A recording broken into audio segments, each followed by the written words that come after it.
This is all theater. This is all just political theater. Political theater. Political theater. Pure political theater. Theater. Political theater. The nefarious, Significant and protracted Political theater for political theater's sake. I yield back. From Washington, this is Political Theater, Roll Call's review of the spectacle of politics on Capitol Hill and across the country. I'm Jason Dick.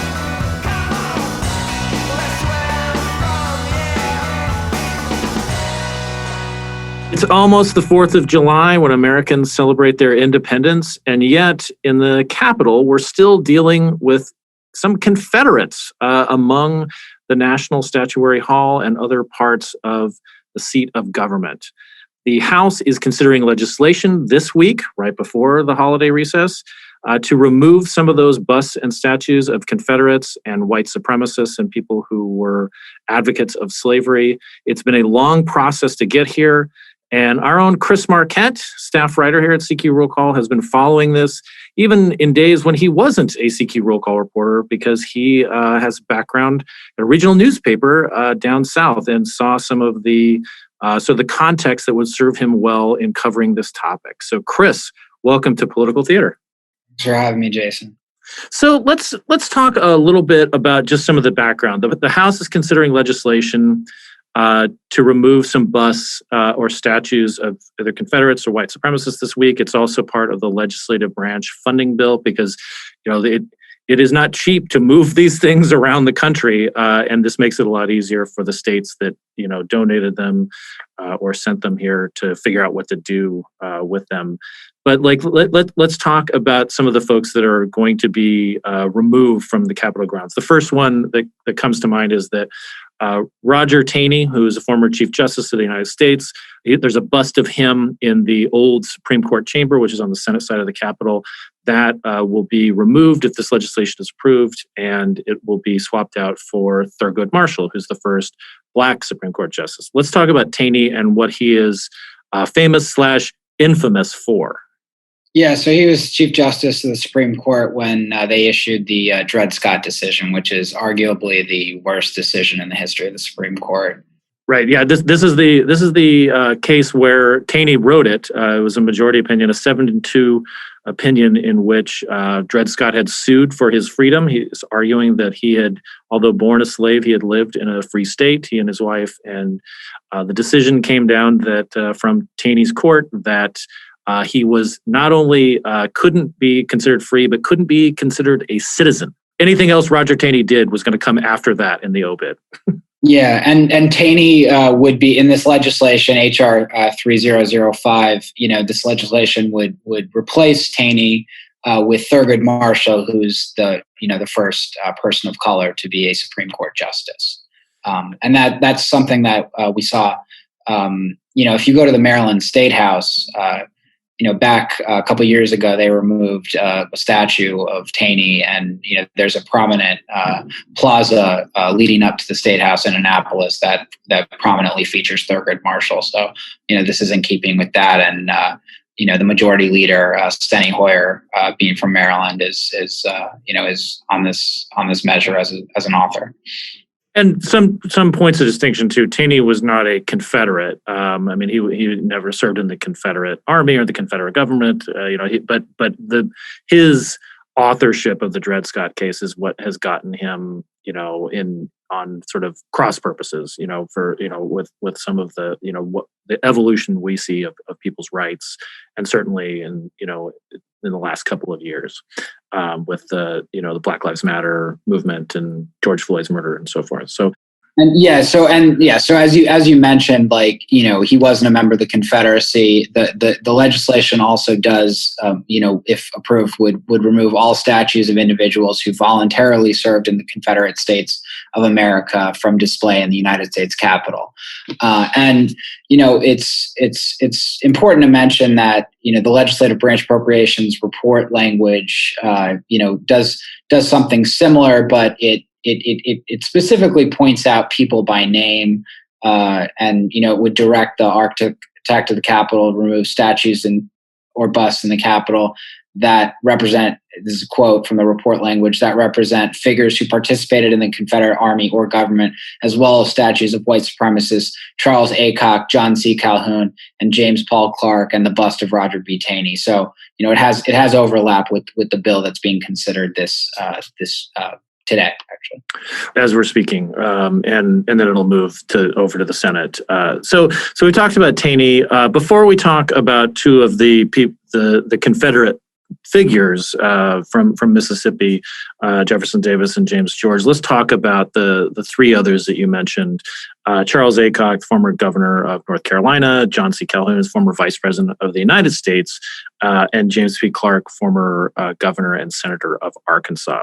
Let's start with Aycock. As governor of North Carolina, I mean, he gave this very infamous speech that backed up a lot of his efforts as a political figure in North Carolina to disenfranchise Black people in North Carolina, bragging about it as a way to help them. That in order to help with what he dubbed the Negro problem, that basically people's rights would be taken away and they would be sort of discarded and just sort of provided for by, basically reducing them to, barely even wards of the state. And he bragged about this. And it's if you look up speech North Carolina, governor, the Negro problem, it comes up, and it is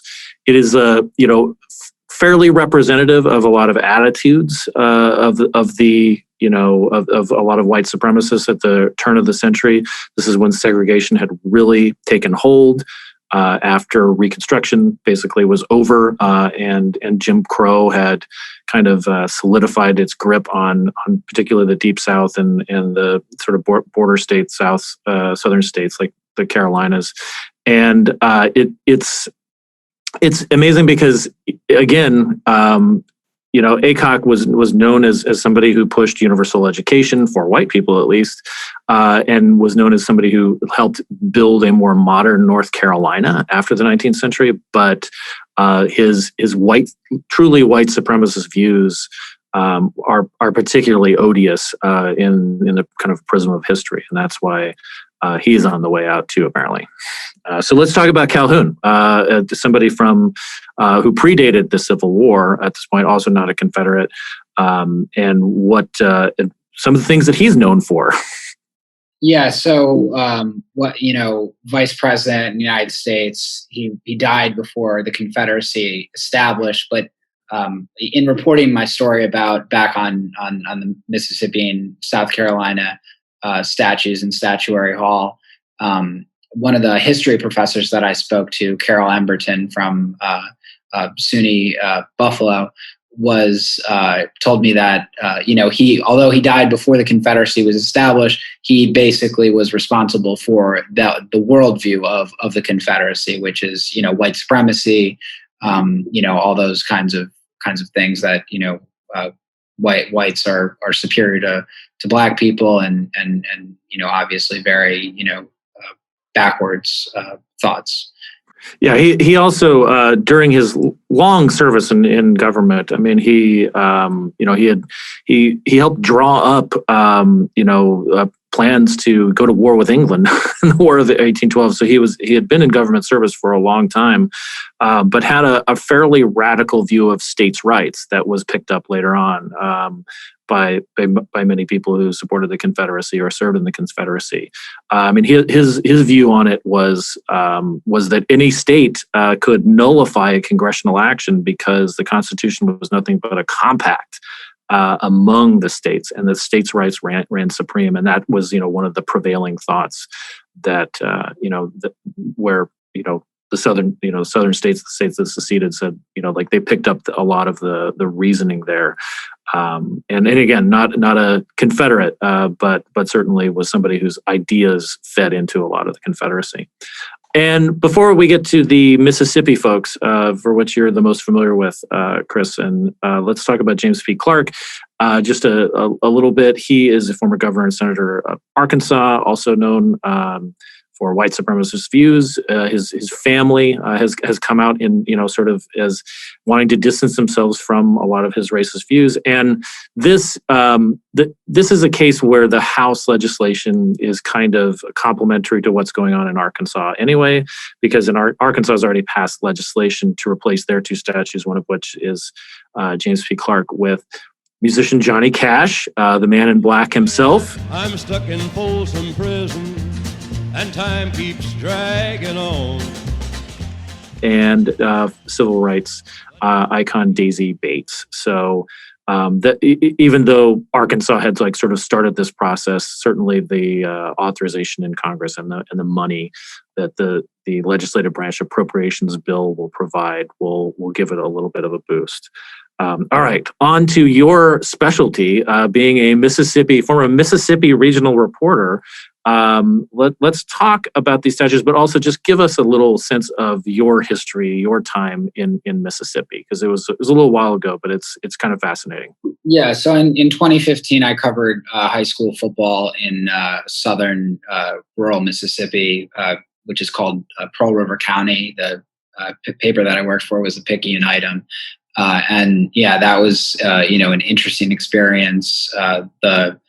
It's very different from Washington, D.C. And, you definitely, got a sense of, saw a lot of Confederate flags and things of that nature that were, sympathetic to, figures from the Confederacy. There's counties in the state that are named after, different Confederate officials. There's James Z. George, one of the Mississippi former senators, who has a statue of himself in Statuary Hall. There's a house that he lived in that a school named after him. A bunch of stuff over the state that's dedicated to him, and obviously Jefferson Davis, who is the other Mississippi statue. Neither of them were born in Mississippi. Both of them represented Mississippi as senators, and Jefferson Davis was obviously the president of the Confederacy. James Z. George was a Confederate colonel. But James Z. George is actually a lot less well-known than Jefferson Davis. Confederate colonel, went on to become a U.S. senator. But one of the things that is particularly odious about him is that he chaired Mississippi's Democratic Executive Committee from 1875 to 1876 and crafted the Mississippi Plan, which was a campaign of voter intimidation and violent repression.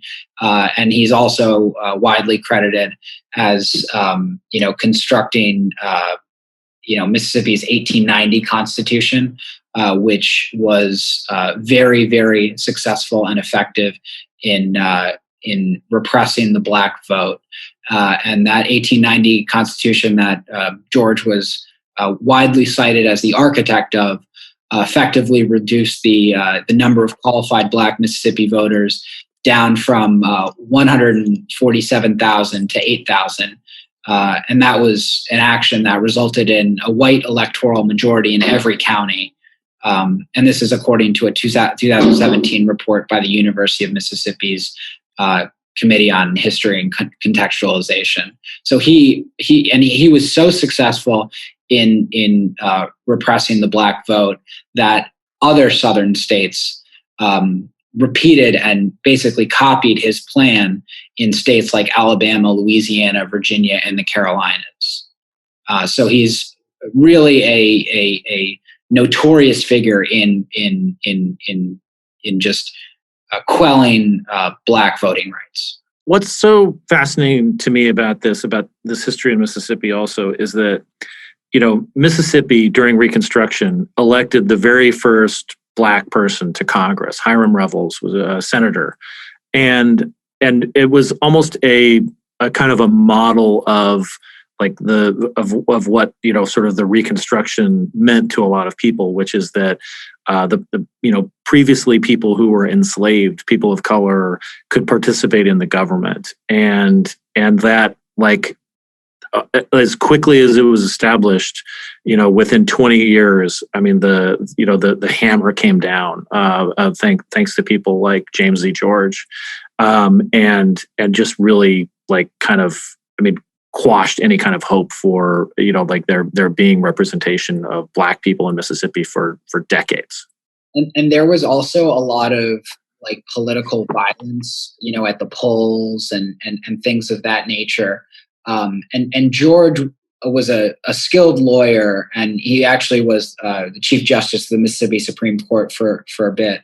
But he was a skilled lawyer in the sense of he was able to kind of make sure that the federal agents and federal, arm of the United States government, he kept it at arm's length while these kinds of things were going on, and almost kind of towed the line by saying, hey, like things are going okay. It's not that bad. The political violence, there's not much of that. He kind of like whitewashed that and was able to kind of, craft this plan to get people of color out of elected office by, disenfranchising the vote and voter intimidation, everything like that. But he did it in a skilled way as to not arise or alert the federal government. And they never really came down to kind of intervene on those actions. So he was a skilled, kind of negotiator on that front, or I guess,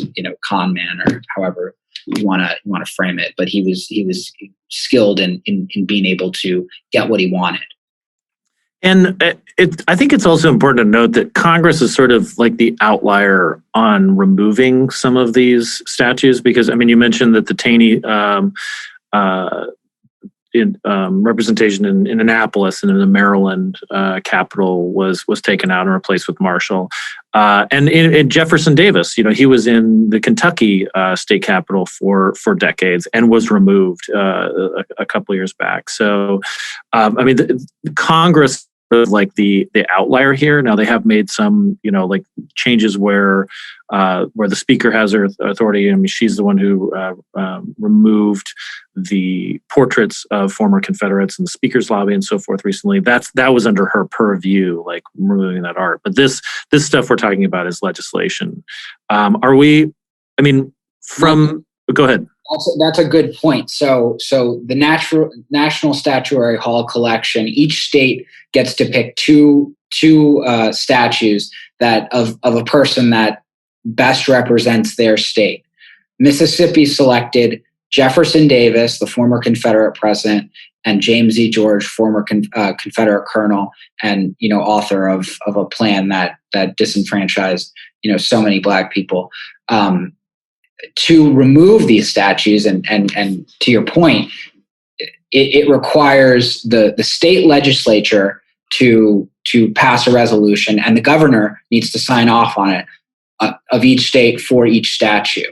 So back when I did the story about the Mississippi, the two Mississippi statues represented by Confederates, I asked the entire Mississippi delegation, and the only member who said he wants them removed was Benny Thompson, the only person of color in the Mississippi congressional delegation, and the only Democrat in the Mississippi congressional delegation. And everybody else either didn't respond to my questions about that, or just said, it's up to the states. It's not my decision. Why should I weigh in? So a lot of them on these kinds of controversial topics that will get them nothing but backlash in their home state, like Mississippi, they kind of, couch their stance on the fact that, hey, it's not in Congress's hands, it's in the state's hands.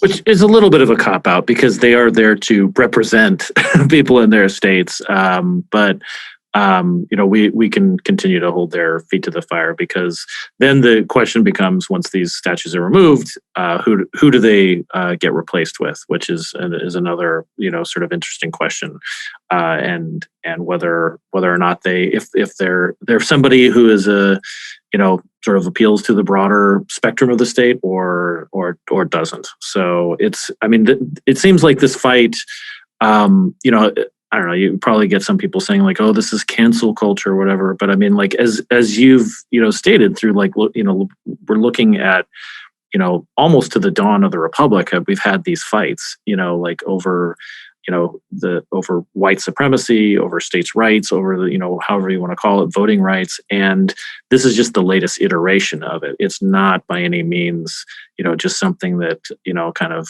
burst out because of a bunch of woke people on Twitter or something like that. This is a long-standing fight and just the latest battle in it. Well, Chris, thanks so much for walking us through it. I know it's there's a lot. It seems like a lot happens on this beat real quickly, and then it sort of lays dormant for a while and then starts back up. This week we didn't expect that they would be considering 2 pieces of legislation concerning this, but here we are. So appreciate it, and thanks for. I'm glad that your coverage of high school football in Mississippi has come in handy and has been able to inform your reporting on whether we have white supremacists in National Statuary Hall or not. So thanks much. Thank you for having me. I appreciate it.